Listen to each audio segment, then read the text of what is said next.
பதவி ஏற்ற தருணம் வந்து எனக்கு ரொம்ப ரொம்ப கூஸ் பம்ப்ஸா இருந்தது. இந்த பாகுபலி மொமெண்டா தான் இருந்துச்சு. மகேந்திர பாகுபலி ஆகிய நான் அப்படின்னு சொல்லும்போது ஒரு கூஸ் பம்ப்ஸ் வரும்ல, அதே மாதிரி ஒரு சூழல் தான். சி ஜோசப் விஜய் எனும் நான். ஷா அவர்கள் வந்தது வந்து ஒரு பெரிய இதாகவும் பேசுறாங்க. நாகரிகம் இல்லாம அசிங்கமா குடும்பத்து வரையும் அசிங்கமா பேசுறது, ரொம்ப தப்பா கட்டுக்கட்டமா பச்சை பச்சையா பேசுறது தான். இந்த சோஃபா கதையா இருக்கட்டும், அதுக்கப்புறம் இந்த குதிரை பேரம் அப்படின்ற விஷயம். டு பி ஹானஸ்ட், அந்த மாதிரி எதுவுமே நடக்குது. யாரையும் விலை கொடுத்து வாங்க வேண்டிய அவசியம் தலைவர் விஜய்க்கு இல்ல. இருந்திருந்தா இந்த 4-5 பேரை ஆதரவு கேட்டு கெஞ்சுறதுக்கு அதிமுகவுக்கு டைரக்டா அட்டாக் பண்ணிருக்கும். அவங்க ரெடியா இருந்தாங்க. ஒழுங்கா ஆட்சி செய்திருந்தால் புது கட்சி எப்படி ஆதரவு தெரிவிப்பாங்க? நான் நல்லது பண்றேன், வேலைவாய்ப்பு எல்லாம் நல்லா இருக்கு, இது நல்ல கல்வி இருக்கு, மருத்துவம் இருக்கு, எல்லாமே இருக்கும்போது புதுசா இது கட்சி வரப்போகுது. அதெல்லாம் நீங்க செய்யாதனாலதான், அது மேற்கொண்டு நீங்க ஊழல் பண்றதுனால மக்கள் உங்களை வெறுக்கிறாங்க. ஸ்டாலின் அவர்கள் வந்து உரிமையா கையை பிடிச்சி வீட்டுக்குள்ள கூட்டு போனதா இருக்கட்டும், அந்த விதமே ரொம்ப வித்தியாசமா இருக்கு. இது வந்து ஃபினாமினல் தாட் ப்ராசஸ். இதுதான் வேணும். Really hats off to Vijay அண்ணா. ஹேட்ஸ் ஆஃப் டு விஜய் அண்ணா. மாற்றம்னா இதான் மாற்றம். அதாவது ரஜினி சார் அண்ணாமலை படத்த டைம்ல வந்திருந்தால் அன்னைக்கு அவர் சிஎம் ஆயிருப்பார் நிறைய பேர் சொல்லுவாங்க. அதே மாதிரி இந்த டைம்ல தளபதி விஜய் அண்ணா வந்தது சரியான நேரம். வெளிநடப்புங்கிறது வந்து ஏற்றுக்கொள்ள முடியாத ஒரு விஷயம். உன்னை நம்பி நான் உன்னை அனுப்பியிருக்கேன், நீ வாட்டில் வெளிநடப்பு பண்ணா என்ன அர்த்தம்? பேரவையிலிருந்து நாங்க வெளிநடப்பு செய்யறோம். நன்றி, வணக்கம். அடுத்தது என்ன நடந்துச்சுன்னு ஏதாவது தெரியுமா? டிவியில பார்த்து நான் தெரிஞ்சுக்க வேணா, அப்ப நீ பேசாம டிவிலே பார்த்து தெரிஞ்சுக்க வேண்டியது. எதுக்கு ஓட்டு போட்டு ஜெயிச்சு உள்ள வரீங்க? Max Gold, cash for gold. Call 044-4545-4545. EGS Play Group of Institution Nahapattinam. Admission are open. For contact 93630-87377. Presta Premium Women's Wear. Let your body love it. வணக்கம்ண்ணே. வணக்கம் தம்பி. அதாவது நிறைய நேரத்தில் நிறைய விஷயங்கள் பேசியிருக்கோம். ஆனால் இந்த கான்வர்சேஷன் வந்து ஒரு அரசியல் கான்வர்சேஷனாக இருக்க போகுது அப்படின்னு நினைக்கும்போது ரொம்பவே சந்தோஷமாக இருக்குண்ணே. அதாவது மண்ணுக்கும் மக்களுக்கும் அப்படின்றது உங்களுடைய டேக்லைன். நம்மளுடைய விஜய் சார் வந்து பிகில் ஆடியோ லான்ச்லேயே வந்து உங்களை மென்ஷன் பண்ணி நிறையா விஷயங்கள் பேசியிருப்பார். ஸோ அப்போயே விதைக்கப்பட்டுருச்சாண்ணே. அந்த பிகில் டைம்லேயே வந்துட்டு பண்ணணும்ப்பா, இந்த மண்ணுக்கும் மக்களுக்கும் ஏதாச்சும் ஒன்று பண்ணணும் அப்படின்ற மாதிரி உங்கள்கிட்ட சொல்லியிருப்பாருன்னு சொன்னீங்க. இல்லை, அவர் என்கிட்ட எதுவுமே ஓப்பன் அப் பண்ணல. அரசியல் பற்றி எதுவுமே ஓப்பன் அப் பண்ணல. நான் தான் நிறைய பேசிகிட்டே இருந்தேன். உங்களுக்கு தான் தெரியுமே, வாய்ப்பு கிடைச்சா பேசுவோம், நிறைய பேசுவோம். அது பிடிச்சிட்டா ரொம்ப பேசுவோம், ஓப்பனாக ஃபில்டர் இல்லாமல் பேசுவோம். கரெக்ட். ஸோ அந்த ஃபில்டர் இல்லாமல் பேசுனது தான் விஜய் அண்ணா அன்னைக்கு என்னை பற்றி அந்த பிகில் ஆடியோ மேடையில் வந்து பேசினார். இப்போ ஒரு டைமில் ரஜினி சார் அண்ணாமலை படத்த டைமில் வந்திருந்தால் அன்னைக்கு அவர் சிஎம் ஆயிருப்பார் நிறைய பேர் சொல்லுவாங்க. அப்போ நான் சின்ன பையன். இப்போ அதே மாதிரி இந்த டைமில் தளபதி விஜய் அண்ணா வந்தது சரியான நேரம். அதனால அது அவர் வந்து முதலமைச்சராக வருவார்ன்ற நம்பிக்கை அன்னைக்கு எனக்கு இருந்துச்சு. அதனால நான் சொன்னேன். அது அவர் மட்டும் கிடையாது, இந்த தமிழ்நாட்டிலையும் பல நேரங்களில் வெற்றிடம் இருந்திருக்கு. இன்னொன்று இன்ஃபேக்டாக பார்த்தீங்கன்னா, மக்கள் ஒரு நல்ல கட்சி ஆட்சி செய்யும் போது இன்னொரு கட்சி ஏன் தேட போகிறாங்க? இப்போ இருக்கிற தலைவர்கள் ஒழுங்காக ஆட்சி செய்திருந்தால், மக்களுக்கு வந்து நல்ல விஷயங்களை செய்திருந்தால், புது கட்சி எப்படி ஆதரவு தெரிவிப்பாங்க? எதிர்கட்சியே ஆதரவு தெரிவிக்க மாட்டாங்களே. கரெக்ட். தொடர்ந்து அவங்களே முதலமைச்சராக தெரிந்து யார் வந்தாலும் அவங்களே, இப்போ நீங்கள் உனக்கு நான் நல்லது பண்ணிட்டே இருந்தால் எப்படி என்ன மாற்றுவேன்? ஹேட் பண்ண வராது. இல்லை, புதுசாக ஒருத்தர் வர்றதுக்கு எப்படி வந்து நீங்கள் தைரியம் வரும்? நான் நல்லது பண்ணுறேன், மக்கள் நல்லா இருக்காங்க, சூப்பராக இருக்காங்க, வரி குறைக்கப்பட்டிருக்கு, வேலைவாய்ப்பு எல்லாம் நல்லா இருக்கு, விவசாயம் நல்லா இருக்கு, சுகாதாரம் நல்லா இருக்கு, நல்ல கல்வி இருக்கு, மருத்துவம் இருக்கு, எல்லாமே இருக்கும்போது புதுசா இது கட்சி வரப்போகுது. அதெல்லாம் இல்லாதனால தான், அதெல்லாம் நீங்க செய்யாதனால தான், அது மேற்கொண்டு நீங்க ஊழல் பண்றதுனால மக்கள் உங்களை வெறுக்கிறாங்க. உங்களை எதிர்த்து ஆட்சி செய்யறதுக்கு ஒருத்தர் வர மாட்டாங்க. ஒருத்தர் வந்தாரு, அவங்களை தேர்ந்தெடுத்துட்டாங்க. இப்போ விஜய் சார் விசில் சின்னம் இது மட்டும்தான். இப்போ மற்றபடி என் தொகுதியில் யார் நிற்கிறா எம்எல்ஏவா அந்த அளவுக்கு கூட தெரிஞ்சு கூட ஓட்டு போட்டிருக்க மாட்டாங்க அப்படின்றதான் என்னோட. அது உண்மைதான். அந்த அளவுக்கு ஒரு டைஹார்ட் கூட்டத்தை பார்க்கறது ரொம்ப. இல்லை, அதுதான் சொல்றேன். இது டைஹார்ட் நம்ம எடுத்துக்கூட. டைஹார்ட் கூட்டம் ஒரு கூட்டம் இருக்கு. விஜய் அண்ணாவுக்குன்னு உசுர கொடுக்குற அளவுக்கு பாச வைச்ச கூட்டம் வந்து ஒரு 50-75 லட்சம் பேர் இருக்காங்க.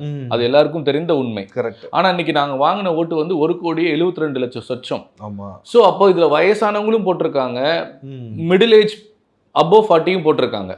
அப்படி போடாம 1,70,00,000 72,00,000 வராது. அப்ப என்னன்னா, அதான் திரும்ப திரும்ப சொல்றேன், இங்க வந்து ஒரு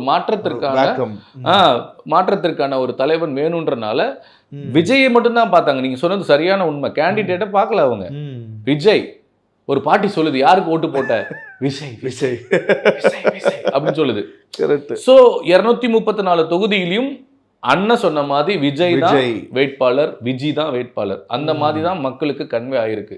இது சாதாரண விஷயங்கள் இல்லைங்க. ஒரு மக்கள் கிட்ட போய் நீங்க இடம் பிடிக்கிறதுன்றது பெரிய விஷயம். எனக்கு தெரிஞ்சு எம்ஜிஆர் அவர்கள் வந்து படுத்துட்டே ஜெயிச்சாங்கன்னு சொல்லுவாங்கல்ல, அதெல்லாம் நம்ம வந்து விட்னஸ் பண்ணல. இது ஆமா. இந்த ஏரால இது விட்னஸ் பண்ணும்போது ரொம்ப ஆச்சரியமாவும் ஒரு மாதிரி ஸ்டார் ஸ்டக் மொமெண்டா இருக்கு. அப்படியே. உண்மைதான், அதான் சொன்னேன். அது நடிகனுக்கு மட்டுமே கிடைச்ச மிகப்பெரிய ஒரு வாய்ப்பு. அதாவது நடிகனால மட்டும்தான் ஒருத்தனுடைய மனசுக்குள்ள போய் உட்கார முடியும். நீங்க வேற யாரையுமே மனசுக்குள்ள உட்கார வைக்க மாட்டாங்க. கரெக்ட். வேலிடான ஒரு சில தலைவர்களை மட்டும்தான் மனசுக்குள்ள வைப்பாங்க. ரொம்ப பெரிய தலைவர்கள், இப்ப மகாத்மா காந்தி, சுபாஷ் சந்திர போஸ், பசுமன் முத்துராமலிங்க தேவர், அம்பேத்கர்னு ஒரு சில தலைவர்களுக்கு மட்டும்தான் மனசுக்குள்ள இடம் வைப்பாங்க. இந்த மாதிரி அரசியல் கட்சி தலைவர்கள்லாம் மனசுக்குள்ள இடம் வைக்க மாட்டாங்க. ரொம்ப கொஞ்சம் பேர் தான் வைப்பாங்க. ஆனா நடிகர்களுக்கு எல்லா கட்சியில இருக்கவங்களும் மனசுக்குள்ள இடம் கொடுப்பாங்க. கரெக்ட். அதுக்கு எக்ஸாம்பிள் என்னன்னா, இவர் சிஎம் ஆனதுக்கு அப்புறம் இது முன்னாடி கட்சி ஆரம்பித்த தலைவர் எல்லார் வீட்டுக்கும் போய் விசிட் பண்ணும்போது வைகோ அவர்கள்லாம் வந்து அவங்களுடைய சொந்த, அதாவது வீட்டில் வேலை செய்கிறவங்கலேருந்து எல்லாரையும் கூப்பிட்டு இன்ட்ரடியூஸ் பண்ணுறதா இருக்கட்டும். அது மட்டும் இல்லாமல் நம்மளுடைய முன்னாள் முதலமைச்சர் ஸ்டாலின் அவர்கள் வந்து உரிமையாக கையை பிடிச்சி வீட்டுக்குள்ளே கூட்டு போனதாக இருக்கட்டும். அது அந்த விதமே ரொம்ப வித்தியாசமாக இருந்துச்சு. ஏன்னா ஹிஸ்ட்ரி ரிப்பீட்ஸ். கிட்டத்தட்ட 57 வருஷம் கழித்து இப்படி நடக்குது. அதாவது ஜெயிச்ச சிஎம் வந்து முன்னாள் சிஎம் போய் நேரில் கண்டு ஒரு கெஸ்டர் கொடுக்குறாங்கன்ட்டு. ஸோ இதை எப்படி இது வந்து ஃபினாமினல் தாட் ப்ராசஸ். அவ்வளோ ஈஸியாக யாருக்கும் வராது. இதுதான் வேணும். Really hats off to Vijay அண்ணா. Yes, hats off to Vijay அண்ணா. உலகத்தில் மாற்றம்னா இதான் மாற்றம். அதாவது கொள்கை ரீதியாக நீ நானுவா சண்டை போடுவோம். உன் கொள்கை என்ன, என் கொள்கை என்ன, நீ என்ன பண்ண, நான் என்ன பண்ணேன், நீ மக்களை ஏமாத்தினியா, நான் என்ன கேள்வி கேட்குறேன், நீ பதில் சொல்லு, இப்படி நம்ம சண்டை போடலாம். கட் பண்ணால் நீ நானும் வெளியே வந்தால் தம்பி, நீ நம்ம வந்து தமிழர்கள், அந்த உணர்வு, இந்தியர்கள், அந்த உணர்வு இருக்கணும். உள்ளே போயிட்டோமா, சட்டமன்றத்தில் போமா அவள் சண்டை போடுவோம், கருத்தியில் சண்டை போடுவோம். அதான் எனக்கு அந்த வகையில் உதயநிதி அவர்கள் பண்ணதுமே ரொம்ப இதாக இருந்துச்சு. ஏன்னா சட்டமன்றத்தில் பெருசாக ஃபேஸ் கொடுக்கல அப்படின்னாலுமே வீட்டுக்கு வரும்போது வாசல்லே அவர் அரவணைச்சு. அதுதான் சொல்கிறேன், இந்த பண்பு தான் வேணும், இந்த சேஞ்சஸ் தான் வேணும். இப்போ ஃபாரின்லாம் பார்த்தீங்கன்னா நிறைய நாடுல அடிச்சு குண்டு போட்டுக்குவாங்க, இன்னும் ஒரு வருஷம் கழிச்சு பார்த்தா கை கொடுப்பாங்க. கரெக்ட். இப்போ ஒரு ஏடிஎம்கே டிஎம்கே பிரதிநிதிகள் ஒன்னா போய் காஃபி சாப்பிட முடியுமா? முடியாது. ஒரு வேற ஒரு கட்சிக்காரர், வேத கட்சிக்காரர்களும் அண்ணன் தம்பி இருப்பாங்க, ஒரே வீட்டில் இருப்பாங்க. ஆமா, அதெல்லாம் வந்து வரணுன்ற. Correct. Opinion thoughts are different. But we are Indians, we are Tamilians, we are humans. Yes, of course, correct. So அதுதான் இது வந்து மனிதத்தை தான் வந்து விஜய் அண்ணா உணர்த்திருக்காரு. இப்போ இதுலேயே வந்து ஒரு விஷயங்கள் வந்து எப்படி சொல்கிறாங்கன்னா, ஓகே நம்ம தமிழ்தாய் வாழ்த்து வந்து 3வது இடத்துல வந்தது வந்து ஒரு சர்ச்சையை அவங்க பேசினாங்க. அது மட்டும் இல்லாமல் இந்த சோஷியல் மீடியாவில் அன்னைக்கு விஜய் சாரோட வெல்விஷர்ஸ் நண்பர்கள் எல்லாருமே வந்திருந்தாங்க. அப்படி இருக்கும்போது த்ரிஷா அவர்கள் வந்தது வந்து ஒரு பெரிய இதாகவும் பேசுனாங்க. இந்த மாதிரி விஷயங்கள்லாம் பார்க்கும்போது உங்களுக்கு எப்படி இருக்கு? எனக்கு தமிழ்தாய் நானும் இருந்தேன், எனக்குமே ஷாக்கிங் ஆயிடுச்சு. பட் இது ஒரு தமிழக அரசு நடத்தக்கூடிய ஒரு விழா. புதுசா நம்ம இப்பதான் தலைவர் வந்து அரசு அந்த அந்த பதவி ஏற்றுக்க போறாரு. அந்த புரோட்டோகால்லாம் வந்து அந்த இடத்துல எப்படி மிஸ் ஆச்சு, ஏன் இவங்க உட்காந்து இவங்க கவனத்துக்கு வரலன்றது கொஞ்சம் எனக்கு வருத்தமாக தான் இருந்துச்சு. ஆனால் அதையும் தாண்டி இனிமேல் அது நடக்காதுன்னு சொல்லும்போது உடனே அதை அட்டென்ட் பண்ணி கட்சியிலிருந்து ஆதவர்ஜுனா அண்ணா வந்து சொல்லிட்டாங்க, இனிமேல் அந்த தவறு நடக்காது அப்படின்னு. ஸோ அது ஒரு சின்ன பிழையாக நம்ம கடந்து போயிடலாம், அதை சரி பண்ணிக்கலாம், அவ்வளோதான். இனிமேலும் வருங்காலத்தில் வராமல் நம்ம பார்க்க வேண்டியது நம்மளுடைய கடமை அப்படின்றத நான் ஒத்துக்கிறேன். அவங்க த்ரிஷா வந்தது எனக்கு, அவங்க ஒரு நண்பர், சினிமாவில் பல வருஷமாக இருந்திருக்காங்க, தன்னுடைய நண்பர் ஜெயிச்சதை வந்து பார்க்கறதுக்கு வந்திருக்காங்க அப்படின்றது தான் நான் பார்க்குறேன். அதில் எனக்கு பெருசாக கருத்து சொல்கிறதுக்கோ இல்லை எதுவுமே இல்லை. இப்போ நான் அண்ணனுக்காக போனேன், விஜய் அண்ணா என் அண்ணன், இந்த மாதிரி ஒரு கோடி பேர் தம்பிங்க இருக்காங்க, தங்கச்சி இருக்காங்க, நண்பர்கள் சில பேர் வந்தாங்க, ஸ்ரீமன் அண்ணா வந்திருக்காரு, சஞ்சீவி வந்திருக்காரு.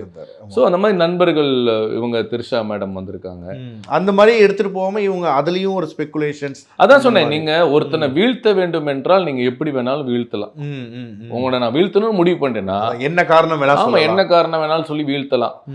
அதுல உண்மை இருந்ததுன்னா நீங்க வந்து திருத்திக்கணும், பொய் இருந்ததுன்னா அது கண்டுக்காம போயிடணுன்றது தான். அதான் சொன்னேன், விமர்சனத்துக்கு பதில் சொல்ல வேண்டிய அவசியம் இல்லை. கரெக்ட், கடந்து போகிறது. ஆமா, கரெக்டாக அந்த பதவி இருக்கிற ஒரு இது. அதுக்கு முன்னாடி வரைக்குமே அதாவது இந்த இந்தியா மேட்ச் மாதிரி வந்து ஈஸியாக ஜெயிக்க வேண்டிய மேட்சை கடைசி வரைக்கும் எடுத்துகிட்டு போயிட்டு ஒரு மாதிரி ஜெயிச்சிட்டாங்கப்பான்ற மாதிரி ரொம்ப நம்ம எல்லாருக்குமே, மக்கள் எல்லாருமே வேற யாருமே வேலைகள் வந்து பார்க்கல, எல்லாரும் டிவி முன்னாடி பிரேக்கிங் நியூஸ் முன்னாடி உட்காந்து பெரும்பான்மை கிடச்சிருச்சா, அதாவது இந்த 118 அந்த அது வரைக்குமே ஒரு 118 சீட்டு இருந்தால் தான் ஒரு ஆட்சியை வந்து ஃபார்ம் பண்ண முடியும் அப்படின்ற ஒரு இது வந்து பெரியவங்களுக்குலாம் தெரியும், தவிர யங்ஸ்டர்ஸ்க்குலாம் அந்த அளவுக்கு நாலேஜ் இருக்காது. இப்போ எல்லாருக்குமே அதை புரிய வச்சு அது ஒரு அரசியல் வந்து இப்போது எல்லாருக்கும் ஒரு டே டு டே லைஃப் இதாக்கி விட்டார். ஸோ உங்களுக்கு அந்த பதவியேற்ற மொமெண்ட், அந்த அந்த தருணம் எப்படி இருந்தது? நான் இதுக்கு முன்னாடி அதுக்கு இன்னொரு கேள்வி பதில் சொல்லிக்கிறேன். இப்போ இந்த நிலைமையை உருவாக்குனது யாரு? இன்னைக்கு யங்ஸ்டர்ஸ்க்கு 118 எம்எல்ஏ இருந்தால் தான் ஆட்சி அமைக்க முடியும்னு உருவாக்குனது யாரு? அன்னைக்கும் அதானே, அன்னைக்கும் முன்னாடி அதானே. அப்ப யங்ஸ்டர்ஸ், நான் என்ன சொல்ல வரேன்னா, அதை உருவாக்குனது தலைவர் விஜய். அதாவது இன்னைக்கு குழந்தைங்க முதற்கொண்டு இளம் ஆண்கள் பெண்கள் எல்லாம் வந்து கட்சி துண்டுகளை போட்டுட்டு, கட்சி கொடியை போட்டுட்டு மாநாடுக்கு வர்றதா இருக்கட்டும், எல்லாரும் இன்ஸ்டாகிராமை விட்டுட்டு செய்தி சேனலை பார்க்கறதா இருக்கட்டும், இன்னைக்கு உட்காந்து இன்னைக்கு ஒரே நாள்ல 10 லட்சம் பேர் சிஎம் ஆஃப் இந்தியா வந்து ஃபாலோ பண்ணியிருக்காங்க. எவ்வளவு பெரிய விஷயம்ப்பா. அவர் பதவி ஏற்று 2 நாள். ஆமாம், 3.5 லட்சமா என்னமோ இருந்த ஃபாலோவர்ஸ் வந்து இல்ல 10 லட்சம் பேர் ஃபாலோவர் இருந்தாங்க சிஎம் ஆஃப் இந்தியா. ஓகே, இப்போ அப்படியே இன்க்ரீஸ் ஆயிடுச்சு, 20 லட்சம் பேர் இருக்காங்க. அப்பா, 2.2 million followers because only Vijay அண்ணா. அப்போ அரசியல் வந்து ஏதோ ஒரு வகையில தளபதி விஜய் மூலியமா ஈர்க்கப்படுது. குழந்தைகள் முதற்கொண்டு வயதானவர் வரை இன்னைக்கு சட்டமன்ற நிகழ்ச்சியை பார்த்துட்டு இருக்க. நம்ம சட்டமன்றம் ஸ்கிப் பண்ணிட்டு போயிடுவோம். இன்னைக்கு அது ட்ரெண்ட் ஆகிட்டு இருக்கு. ரொம்ப மீடியாவுக்குலாம் பயங்கர ஹாப்பி. இப்போ விஜய் என்ன எங்க போனாலும் மீடியாவுக்கு கொண்டாட்டம், அவங்களுக்கு வியாபாரம், அவங்க தான் ஃபுல் அண்ட் ஃபுல் அந்த ஒரு விஷயங்கள் அதுல ஆட் ஓடுது. ஸோ அந்த அளவுக்கு மக்கள் மனநிலையில அரசியல ஒரு ஒரு ஒரு விதையா போட்ட ஒரு தலைவர் விஜய்ன்றதை இங்க மறுக்கவே முடியாது. ஓகே. அண்ட் அவர் பதவியேற்ற தருணம் வந்து எனக்கு ரொம்ப ரொம்ப கூஸ் பம்ப்ஸா இருந்தது. அங்க இருந்தேன், நேரு ஸ்டேடியத்துல இருந்தேன். எனக்கு வந்து ஒரு மாதிரி இந்த பாகுபலி மொமெண்டா தான் இருந்துச்சு. ஓகே. நான் ஏற்கனவே சொன்னேன் ஒரு அதே சேம் பல இன்டர்வியூல, பாகுபலியில அவர் வந்து அந்த மகேந்திர பாகுபலி ஆகிய நான் அப்படின்னு சொல்லும்போது ஒரு கூஸ் பம்ப்ஸ் வரும்ல, அதே மாதிரி ஒரு சூழல் தான் அவர் வந்து ஃபர்ஸ்ட் மாநாடுல பேசினப்ப இருந்துச்சு. கரெக்ட். அதே கூஸ்பம்ஸ் தான் எனக்கு இங்க இப்பயும் இருந்துச்சு. எனக்கு விக்கிரவாண்டி மாநாடுல பேசின விஜயோட அந்த ஸ்டார்டிங் இங்க எண்டாச்சு என்னுடைய படத்துல இமேஜினேஷன்ல. அந்த போராட்டம் தொடங்கும் எங்க முடியும் அப்படி எனக்கு அந்த ஃபீல் நீங்க கேட்டனால சொல்றேன். அந்த ஃபீல் வந்து அவ்வளவு போராடி 2 வருஷம் 3 வருஷம் கிட்டத்தட்ட 3 வருஷம் போராடி பல ப்ரெஷர்ஸ்க்கு இடையில பல அழுத்தத்துக்கு இடையில வந்து அவர் பதவியேற்றது எனக்கு ஒரு பாகுபலியில் வர அந்த மொமெண்ட் அது மாதிரி தான் இருந்தது. இன்னொன்று அந்த உறுதிமொழியை வந்து பார்க்காம மனப்பாடம் பண்ணி எந்த பிழை இல்லாம படிச்சதெல்லாம் வந்து மனசுல இருந்து சொன்ன மாதிரி. அது அஃப்கோர்ஸ் அது அதுல இருக்கதான் படிக்கணும். ஆமா. அப்ப அதுல இருக்கத படிக்கணும்னா நம்ம மனப்பாடம் பண்ணணும். ஆமா. மனப்பாடம் பண்ணதை பிழை இல்லாம படிக்கணும், வேற வார்த்தைகள் சேர்க்க கூடாது. அப்போ அதையும் மனப்பாடம் பண்ணி உண்மையாவே நம்ம பேசணுமா தான் அவர் ஃபீல் இருந்துச்சு. அதுதான் அந்த எண்ணம், அந்த மக்களுக்கு நல்லது செய்யணுன்ற எண்ணம் அவருக்கு இருக்கு. இது நான் பல வருஷமா பல இன்டர்வியூல சொல்லியிருக்கேன். சூப்பர். இதனால எனக்கு நிறைய நான் தான் ட்ரோலுக்கு ஆளாகப்பட்டிருக்கேன், விமர்சனங்களால வீழ்த்தப்பட்டிருக்கேன். அதை பத்தி எனக்கு கவலை இல்லை. எனக்கு பேசுறதுல விமர்சனம் சினிமாவா இருக்கட்டும் இல்ல அரசியலா இருக்கட்டும், விமர்சனங்களை தாண்டாம வர முடியாது. ஆனா நாகரிகம் இல்லாம அசிங்கமா குடும்பத்து வரையும் அசிங்கமா பேசுறது, ரொம்ப கட்டுக்கட்டமா பச்சை பச்சையா பேசுறது தான் மனதுக்கு வேதனையான ஒரு விஷயமா இருக்கும். ரொம்ப நம்மள அபியூஸ் பண்ணுவாங்க தெரியுமா, இவெல்லாம் யாரு ஜஸ்ட் லைக் தட் போயிடுவாங்க. அப்படி ஜஸ்ட் லைக் ஒரு கமெண்ட்ல நம்மள வந்து ஒரு வேல் எடுத்து குத்திட்டு போயிடுவாங்க. அது ரொம்ப ஆமா. ஆனா பழகிடுச்சு, நிறைய குத்து வாங்கி பழகிடுச்சு. அண்ட் இப்போ சட்டசபை வீடியோக்கள்லாம் வந்து டெய்லி எல்லாருமே லைவ் பார்க்குற அளவுக்கு வந்துட்டாங்க. அந்த வகையில் வந்து இப்போது திமுகலேருந்து நம்ம எதிர்கட்சி தலைவர்கள் எல்லாமே அந்த திமுக எம்எல்ஏஸ் எல்லாமே வந்துட்டு வெளிநடப்பு செஞ்சுருக்கிறாங்கண்ணே. இல்லை, அதான் சொன்னேன், வெளிநடப்புங்கிறது வந்து எனக்கு எப்போவுமே ஏற்றுக்கொள்ள முடியாத ஒரு விஷயம். சட்டமன்றத்துக்கு உங்களை அனுப்புனது எதுக்கு? ஓட்டு போட்டு மக்கள் அனுப்புனது எதுக்கு? ஒழுங்கா அந்த சட்டமன்றத்தில் உட்காந்து என்ன நடக்குது ஏது நடக்குது, மக்களுக்கு என்ன பிரச்சனை, ஆளுங்கட்சி செய்கிற தவறுகள் என்ன, எதிர்கட்சி அதை சுட்டு காமிக்கணும், எதிர்கட்சி கேட்குற கேள்விகளுக்கு ஆளுங்கட்சி பதில் சொல்லணும். வெளிநடப்பு வெளிநடப்புன்றது அப்போ மக்களை மதிக்காம போறதுதான் அர்த்தம். உன்னை நம்பி நான் உன்னை அனுப்பியிருக்கேன், நீ வாட்டில் வெளிநடப்பு பண்ணனா என்ன அர்த்தம்? இருந்து கடைசி வரைக்கும் நீ சண்டை போடுங்கப்பா, பேசுங்கப்பா. சண்டை மீன்ஸ் கொள்கை ரீதியா ஆர்கியூ பண்ணுங்க, ஹெல்தியான ஒரு கான்வர்சேஷன் பண்ணுங்க. அதை விட்டுட்டு நீங்க வெளிநடப்பு பண்றீங்கன்னா அநாகரிகமா நீங்க அவமானப்படுத்துறீங்கன்னு தான் அர்த்தம். அப்போ மக்களை அவமானப்படுத்துறீங்க. நீங்க வந்து ஒரு கட்சியை அவமானப்படுத்தல, அந்த சட்டமன்றத்தை அவமானப்படுத்தல, மக்கள் மன்றத்தை நீங்க அவமானப்படுத்துறீங்க. உங்களுக்காக ஓட்டு போட்டு நாங்க அனுப்புனா நீங்க வெளிநடப்பு செஞ்சீங்கன்னா இது யாராக இருந்தாலும், நாளைக்கு நாங்களே இருந்தாலும் அது மக்களை அவமானப்படுத்துற ஒரு விஷயமா தான் நான் பாக்குறேன். இத்தனை கோடி மக்கள் போட்ட ஓட்டு எதுக்கு? எங்கள் பிரச்சனையை குரலா நீ பேசுவதற்கு, அந்த பிரச்சனைகளை தீர்ப்பதற்கு. அதை விட்டுட்டு நீ ஓடி வந்துட்டீங்கன்னா என்ன அர்த்தம்? அங்க அடுத்தது என்ன நடந்துச்சுன்னு ஏதாவது தெரியுமா? டிவியில பார்த்து நான் தெரிஞ்சுக்க வேண்டாம். அப்ப நீ பேசாம டிவிலே பார்த்து தெரிஞ்சுக்க வேண்டியது எதுக்கு? ஓட்டு போட்டு ஜெயிச்சு உள்ள வர்றீங்க. யாராக இருந்தாலும், நான் அது உதயநிதி ஸ்டாலின் அண்ணன் மட்டும் சொல்லல, யாராக இருந்தாலும் வெளிநடப்பு செய்வது என்பது மக்களை அவமதிப்பது, மக்களை வந்து அது மதிக்காத ஒரு பண்பா தான் நான் பார்க்குறேன். அது சட்டமன்றம் இல்லை, மக்கள் மன்றம். அது முன்னாடிலாம் வந்துட்டு எனக்கு ஒரு டவுட் இருக்குது, சட்டசபை வந்து மந்த்லி ஒரு தடவை நடக்குமா இல்லை எப்படி? என்ன இப்போ டெய்லி போகிற மாதிரி இருக்கே.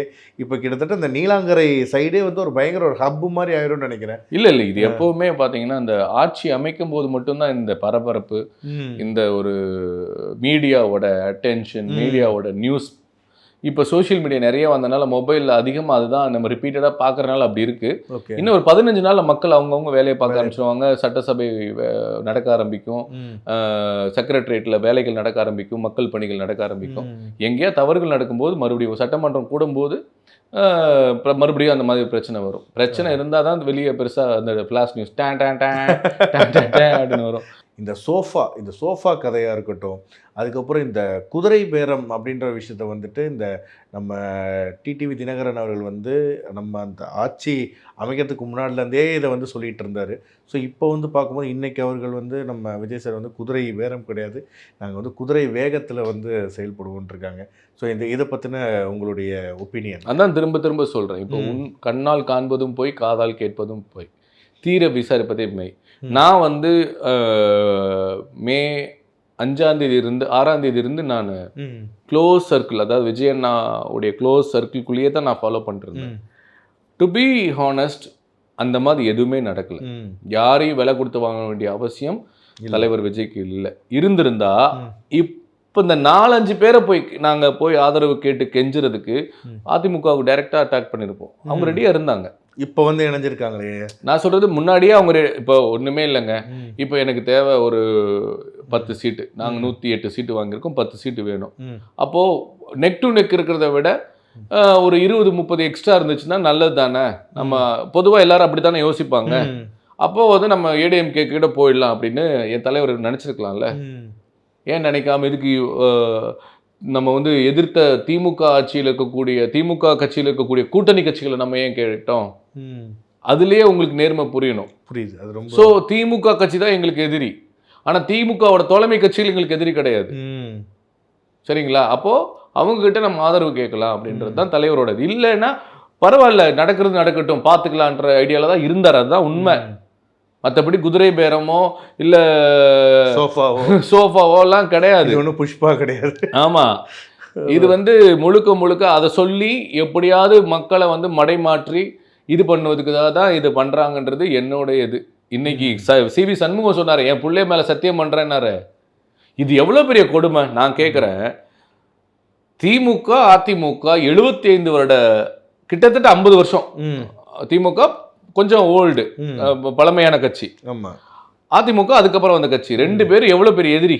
ஆமாம். இவங்க 2 பேரும் ஒன்று சேர்ந்து விஜய் அண்ணனை எதுக்கு பிளான் பண்ணிருக்காங்கன்னா இது எவ்வளோ பெரிய மோசமான எண்ணம். யோசிச்சு பாருங்க. ஏங்க, இது அரசியல் என்பது மக்கள் பண்ணீங்க. அப்போ அதிகாரத்துக்காக நீங்க என்ன வேணா பண்ணுவீங்களா? நல்ல வேளை அந்த மாதிரி ஒரு நிகழ்வு நடக்கலை. அப்படி நடந்துதா இன்னும் நல்லதுன்ற. நான் நடந்திருந்தா இப்போ வந்து ஒரு நிரந்தர முதலமைச்சரா மக்களுக்கு இப்பயும் புரிஞ்சிருச்சுங்க. முன்னாடி எல்லாம் பாத்தீங்கன்னா மக்களுடைய லிட்ரஸி ரேட்டு கம்மி, மக்களுடைய அரசியல் ஆர்வம் கம்மி, மக்களுக்கு செய்திகள் போய் சேர்றது கம்மி. ஆமா, இப்ப எங்க அம்மா படிக்கவே கிடையாது, 0. அவங்க ஸ்கூல் பக்கமே போனது கிடையாது. ஆனால் வாட்ஸ்அப் யூஸ் பண்ணுறாங்க, இன்ஸ்டாகிராம் பார்க்குறாங்க. எங்கள் அண்ணன் பையன் மூலியமா உட்காந்து பார்த்துட்டு இருக்காங்க, ஏதாவது நோண்டிட்டு இருக்காங்க, செய்தி படிக்கிறாங்க, டெய்லி பார்க்குறாங்க. அவங்க அரசியல் பேசுகிறாங்க என்கிட்ட, என்னப்பாச்சு பா அந்த கட்சிக்காரருக்கு வரேன்னு சொல்லிட்டு ஏப்பா வரல. அந்த அளவுக்கு ஆகி போயிடுச்சு. இப்போல்லாம் நீங்கள் ஒரு தவறு பண்ணிட்டு ஒரு பொய் சொல்லிட்டு நீங்கள் எஸ்கேப் ஆகவே முடியாது. கண்டிப்பாக எல்லாத்துக்குமே எவிடன்ஸ் அண்ட் ப்ரூஃப். ஆமாம், அது வந்து அவங்க இன்னுமே அவங்க அந்த பழைய காலத்துல இருக்காங்க. ஏதாவது ஒன்று சொன்னால் மக்கள் நம்பிடுவாங்கன்னு. இல்லை பாஸ், அப்படிலாம் இல்லை. நம்பியிருந்தா உங்களுக்கு ஓட்டு போட்டிருப்பாங்களே. அதுதான் கடைசியில் வந்து சொல்கிற மாதிரி இந்த மக்கள் தீர்ப்பே மகேசன் தீர்ப்புன்ற மாதிரி ஆனது தான் இந்த election. Max Gold, cash for gold. Call 044-4545-4545. AGS Pillai Group of Institution Nahapattinam. Admission are open. For contact 93630-87377. Presta Premium Women's Wear. Let your body love it.